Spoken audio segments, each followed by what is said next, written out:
Children, in the previous part of this chapter, the 100 Dresses Part 2, we saw that Peggy and Maddie returned sadly from Boggins Heights as they could not meet Wanda Petronsky, and supposedly she had already left for the city with her family. So now what happens? We'll read.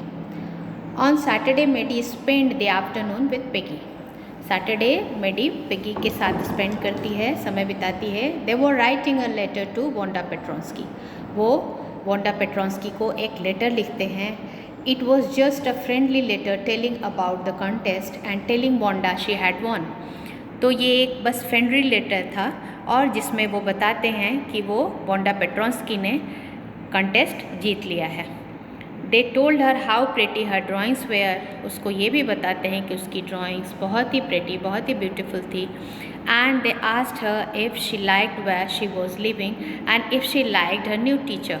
और उससे ये question पूछते हैं कि वो नई city में जहाँ पे गई है क्या उसको वो जगह पसंद है और उसकी नई टीचर कैसी है, उसको वो पसंद है या नहीं. ये भी अपने लेटर में वो क्वेश्चन पूछते हैं वोंडा से. They had meant to say they were sorry, but it ended up with their just writing a friendly letter, the kind they would have written to any good friend.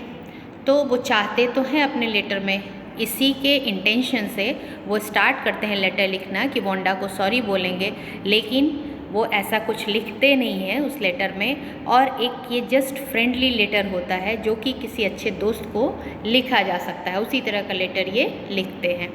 And they signed it with lots of x's for love.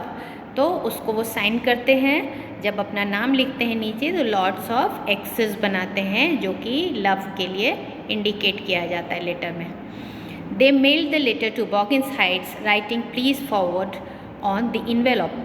तो वो बॉगिन्स Heights के address से लिख देते हैं और उसके ऊपर क्या लिख देते हैं इन्वेलप के ऊपर, प्लीज़ फॉरवर्ड.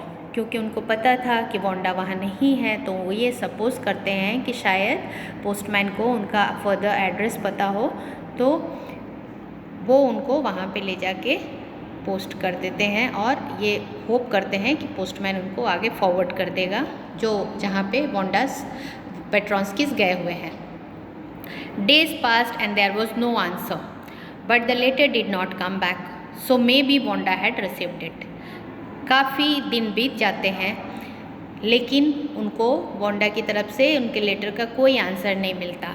लेकिन ये भी बात थी कि लेटर भी वापस नहीं आता, तो इसका मतलब ये था कि वोंडा को उनका लेटर मिल चुका था. Perhaps she was so hurt and angry she was not going to answer. शायद उसको इतनी तकलीफ़ पहुंचाई थी उन लोगों ने और वो गुस्से में थी, इसलिए वो उनको लेटर का आंसर नहीं देगी, ऐसा वो सोचते हैं. यू कुड नॉट ब्लेम हर. और उसको आप ब्लेम भी नहीं कर सकते, इसके लिए फॉल्टी भी नहीं बता सकते क्योंकि उन लोगों ने उसको हर्ट तो किया था. Weeks went by and still Wanda did not answer.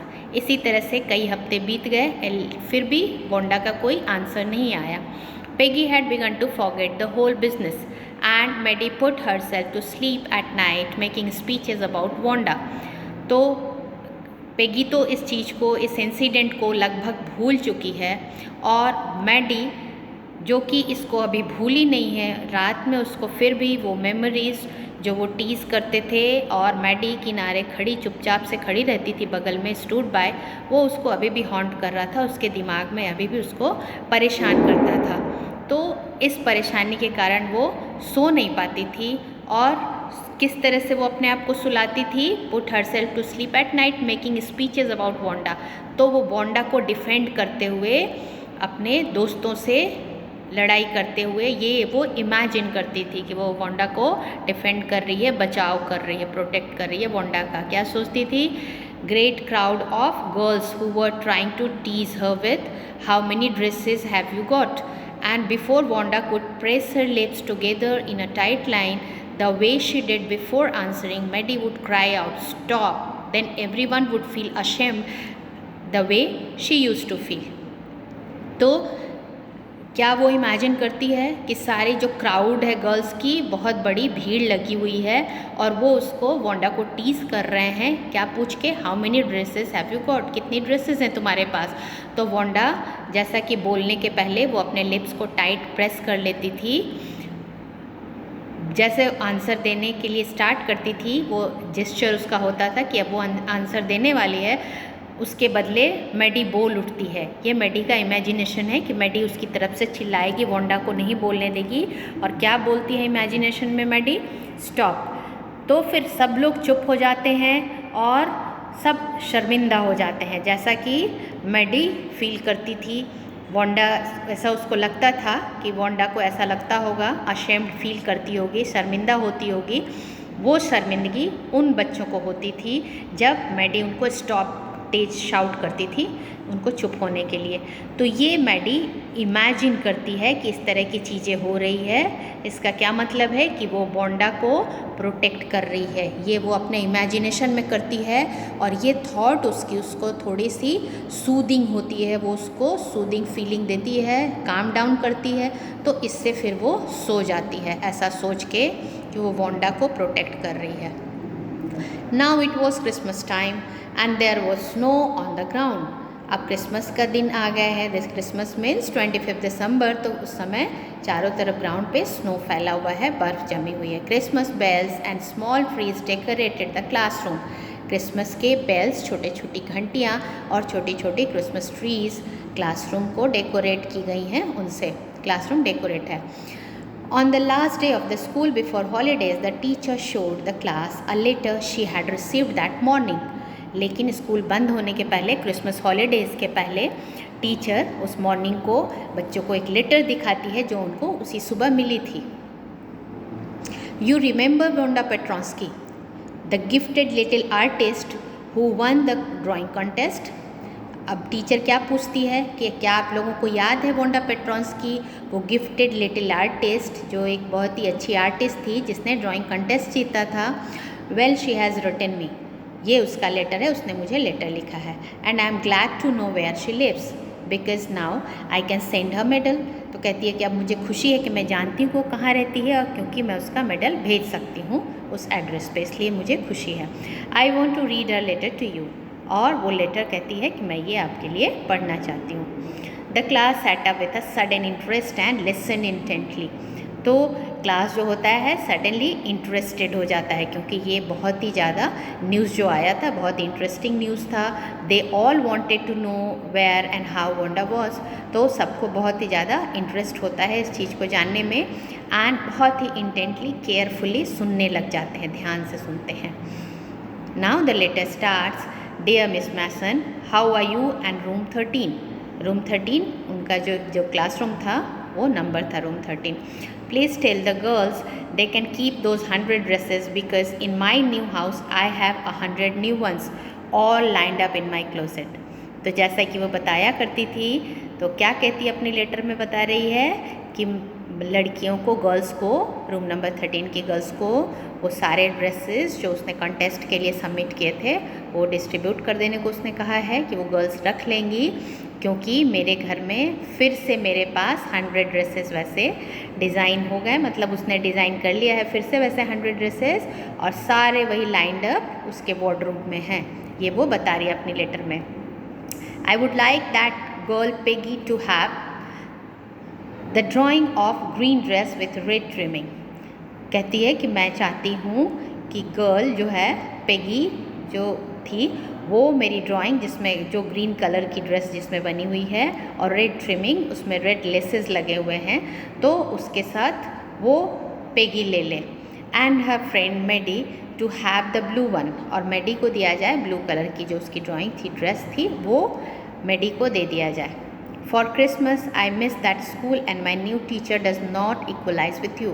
कहती है कि क्रिसमस के समय मैं अपने उस पुराने स्कूल को मिस कर रही हूँ, और मेरी नई टीचर भी हैं, वो आपकी तरह अच्छी नहीं है, आपके बराबर अच्छी नहीं है। Merry Christmas to you and everybody. फिर वो क्रिसमस चीयर करती है, विश करती है merry Christmas to you and everybody, and at the end she signs as yours truly Wanda Petronski. तो ये वोंडा का लेटर है। On the way home from school Maddie and Peggy held their drawings very carefully. अब क्योंकि जैसा उसने indicate किया था टीचर को, वोंडा ने, तो मेडी को ब्लू वाला ड्रेस मिलता है और पेगी को ग्रीन कलर का ड्रेस उनका गिफ्ट होता है, क्रिसमस प्रेजेंट होता है वोंडा की तरफ से। वो ड्राइंग जो होती है उसकी। All the houses has wreaths and holly in the windows, तो घर भी डेकोरेटेड है, क्रिसमस का टाइम है तो सारे रीथ्स एंड हॉलीज से, रीथ्स आर माला जिसको बनाते हैं, और holly is pointed plant with pointed leaves. I will show you that. ये देखिए, ये दिस एंड लाइक दिस, ये रीथ है, रीथ विथ हॉली, ये बना हुआ है।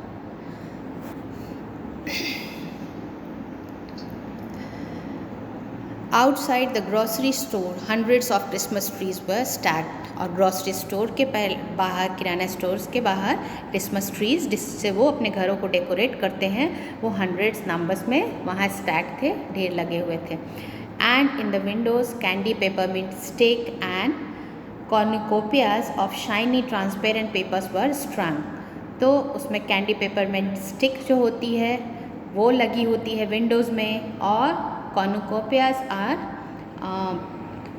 goat horn shaped container which is filled with fruits, flowers and corn which shows their prosperity।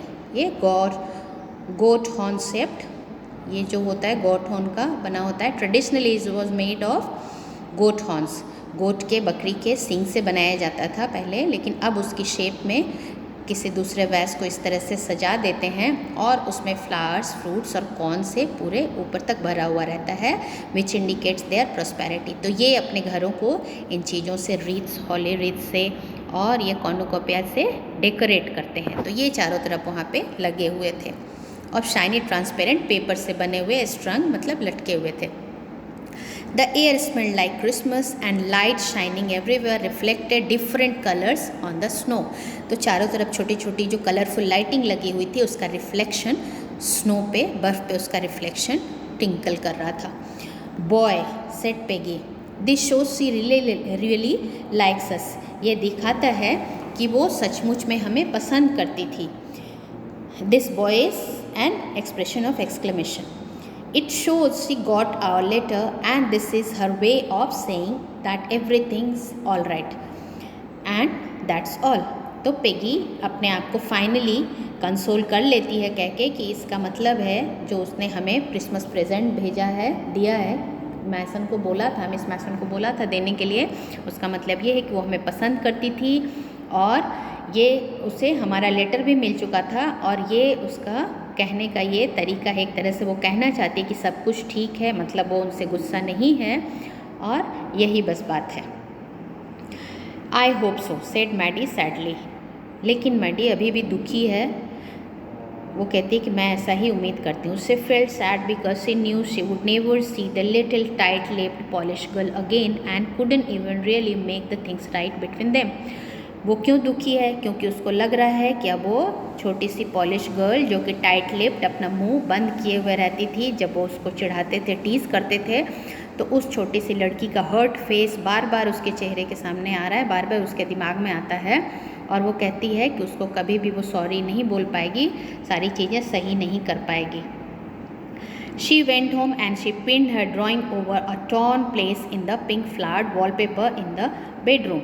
तो वो लेके जाती है वो ड्राइंग मैडी और अपने बेडरूम में, जो कि जिसके वॉलपेपर जो था वो पिंक फ्लावर्ड था, पिंक फ्लावर से बना हुआ वॉलपेपर था, वॉलपेपर दीवार में जो लगाते हैं, और वहाँ पे क्योंकि वो भी पुअर फैमिली से बिलोंग करती थी तो वो टॉर्न भी था, फटा हुआ था एक जगह, तो जहाँ पे वो वॉलपेपर फटा हुआ था वहाँ पे वो उसको पिन कर देती है, ये जो ड्राइंग वोंडा की तरफ से उनको प्रेजेंट मिला था। The shabby room came alive from the brilliancy of the colour. तो वो जो शैबी रूम था, वॉर्न आउट, घिसा पिटा उनका कमरा था, बहुत ही गरीब तरह का कमरा था, बहुत सुंदर, ब्राइट नहीं था, सजा हुआ सुंदर डेकोरेटेड नहीं था क्योंकि वो गरीब थे। तो वो जो डल रूम था उसमें लाइव हो जाता है, उसमें लाइफ आ जाती है, बिल्कुल ब्रिलियंट कलर्स जो थे, जो वोंडा ने अपनी ड्राइंग में बनाए थे, डाले थे जो कलर, उस कलर के कारण उसका रूम भी बहुत ब्रिलियंसी ऑफ कलर से उसका रूम भी ब्राइट, सुंदर, ब्यूटीफुल दिखने लगता है। Maddie sat down on her bed and looked at the drawing.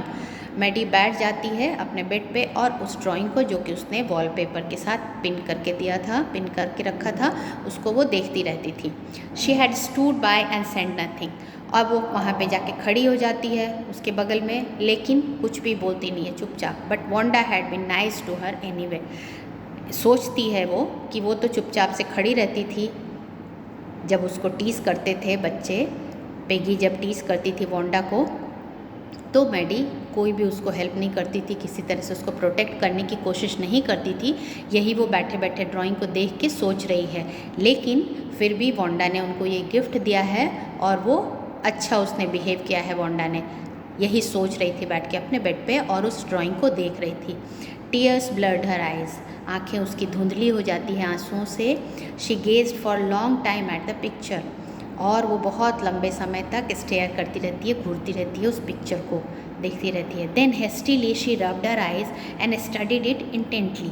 फिर वो अपनी आँखें रगड़ती है, रब करती है, वाइप ऑफ करती है, पोंछती है अपनी आँखें हेस्टीली, जल्दी से, और इसको बहुत ध्यान से, इंटेंटली, केयरफुली देखती है उस पिक्चर को। उसको कुछ दिखता है उस पिक्चर में। The colour in the dress were so vivid that she had scarcely noticed the face and the head of the drawing. Colour इतने लाइवली थे, इतने जीवंत रंग थे उसमें भरे हुए कि उसने अभी तक ध्यान ही नहीं दिया था कि उस ड्राइंग का फेस और हेड किस तरह का है, क्या बना हुआ है, उसका फेस कैसा है। उस ड्राइंग में जो गर्ल्स ने पहन रखा है वो ड्रेस, वो किस तरह की है। बट इट लुक लाइक हर। अभी उसने नोटिस किया कि ये तो मैडी की तरह है, ये तो उसकी तरह है, गर्ल का हेड और face. It really looked like her own mouth. उसका मुंह जो था वो मैडी की तरह ही दिख रहा था। White really looked like her own self. तो it really looked like her own self, और ये पूरी तरह से उसी की तरह तो दिखाई दे रहा था, ऐसा देखती है Maddie. Wanda had really drawn this for her. तो इसका मतलब ये था कि वांडा ने ये पिक्चर मैडी के लिए ही बनाया था। Excitedly she ran over to Peggy's. और एक्साइटेड होके वो बहुत ही ज़्यादा उत्साहित हो जाती है और वो पेगी के घर की तरफ दौड़ पड़ती है। Peg, she said, let me see you your picture. तो वो कहती है कि पेग, मुझे अपना पिक्चर दिखाओ। व्हाट्स द मैटर, पेगी पूछती है कि क्या बात है। As they clattered up her room where Wanda's drawing was lying face down on the bed. तो वो जाते हैं जब दौड़ के, क्लैटर करते हुए, धम करते हुए, उसके घर तक भागते हुए ऊपर जाते हैं उसके कमरे में, जहाँ पे कि पेगी की ड्राइंग जो थी, क्या वो औंधे मुँह बेड पे पड़ी हुई थी। Maddie carefully raised it. Maddie बहुत ध्यान से उसको उठाती है। Look, she drew you, that's you, she exclaimed. कहती है कि देखो, उसने तुम्हें ड्रॉ किया है, तुम्हें बनाया है इस पिक्चर में, ये देखो, ये तुम हो, she exclaimed. And the head and the face of this picture did look like Peggy. और सचमुच में वो जो हेड था और फेस था वो पेगी की तरह बना हुआ था। तो जो ग्रीन ड्रेस में था वो पेगी ड्रॉ की हुई थी। व्हाट डिड आई से, said Peggy, she must have really liked us anyway. कहती है कि मैंने क्या कहा था, वो सचमुच में हमें पसंद करती होगी। येस, शी मस्ट हैव, हाँ वो पसंद करती होगी, agreed Maddie. And she blinked away the tears that came every time she thought of Wanda. और वो ब्लिंक अवे करती है, आंसुओं को अपने गिरा देती है, आंखों से आंसू साफ कर लेती है, जो कि हमेशा आ जाया करते थे जब भी उसे वांडा का ख्याल आता था। और किस तरह की वांडा उसके ख्यालों में आती थी, standing alone in that shiny spot in the school yard. उसके ख्यालों में वांडा वो स्कूल यार्ड में, स्कूल के अहाते में अकेली खड़ी रहती थी, सनी स्पॉट में, धूप में अकेली खड़ी होती थी, looking stolidly over at the group of laughing girls. और इमोशनलेस, उसके चेहरे पे कोई भाव नहीं होता था, स्टॉलिडली देखती रहती थी वो लड़कियों के ग्रुप को। After she had walked off, after she had said, sure 100 of them all line up. जब ये लोग उससे पूछ के चले जाते थे क्वेश्चन, तो सारी लड़कियां जब हंसती रहती थी, लड़कियों का ग्रुप हंसता रहता था, तो वो खड़ी वांडा वहाँ पे उनको देखती रहती थी चुपचाप से, बिना किसी इमोशन के। उसके चेहरे पे इमोशनलेस होता था उसका फेस। तो ये जब भी मैडी को याद आता था तो उसकी आंखों में आंसू आ जाते थे। लेकिन आज मैडी को ये खुशी हुई कि चलो, वांडा उनको लाइक करती थी, मैडी और पेगी को लाइक करती थी, तभी तो उसने उन ड्रेसेस के साथ उन दोनों के फेस भी ड्रॉ किए हैं जो उनको प्रेजेंट में मिला था। So this is all about your chapter. Now children, tell me what message or value did you learn from the lesson? इस लेसन से आपको क्या सीखने को मिला? Children, some people around you may be different. Their faces appearance may be different. Some may have different names. कुछ लोग देखने में अलग हो सकते हैं, कुछ के नाम डिफरेंट तरीके के हो सकते हैं, but they all are human beings and all have equal right. So what should you do? We should never ever make fun of them because of their appearance. आपकी क्लास में भी कुछ बच्चे आपके चारों तरफ हो सकते हैं ऐसे, कुछ बच्चे आपकी क्लास में हो सकते हैं कि ऐसे हों जो डिफरेंट हों दिखने में, जिनके अंदर कुछ ऐसी अलग से एबिलिटी हो, और या तो फिर उनके नाम कुछ अलग तरह के हों, but we should not make fun of them. We should be empathetic. हमें सोचना चाहिए कि उन बच्चों की जगह पे अपने आप को रख के फील करें, महसूस करें कि अगर हम उस जगह पे हों तो हमें कैसा लगेगा. जैसे कि मेडी फील करती है वांडा की प्रॉब्लम्स, क्योंकि मेडी भी पुअर है वांडा की तरह, तो वो महसूस करती है. She is empathetic. वो समझ पाती है कि वांडा के ऊपर क्या गुजर रहा है. तो इसलिए हमें भी बहुत सेंसिटिव होना चाहिए. We should not be callous indifferent towards others. हमारे आसपास जो हैं, मजाक उड़ाना बहुत अच्छी बात है, बहुत मुश्किल नहीं है. किसी का भी मजाक उड़ा देंगे तो बहुत मुश्किल नहीं है, लेकिन उसकी तरफ सेंसिटिविटी होना, उसके साथ बहुत अच्छा व्यवहार करना, that is different, that is rare.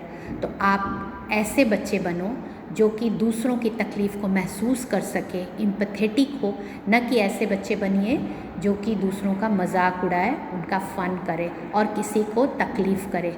कभी कभी हमारी लाइफ में ऐसे समय आता है जब हम चाहते हैं अपनी गलतियों को अमेंड करना, अपनी गलतियों को सुधारना, क्योंकि हमें रियलाइज़ होता है बाद में कि जो हमने किया दैट वाज नॉट गुड. लेकिन उस समय मेडी की तरह हमारे पास चांस नहीं होता.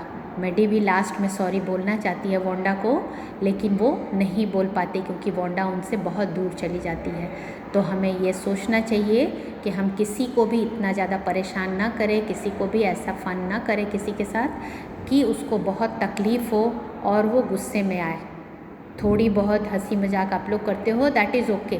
लेकिन अगर आपको कभी भी ये लगता है कि सामने वाला हर्ट हो रहा है या गुस्से में आ रहा है, स्टॉप एट वंस. उसी समय आपको रुक जाना चाहिए, अपना मजाक वहीं पे स्टॉप कर देना चाहिए.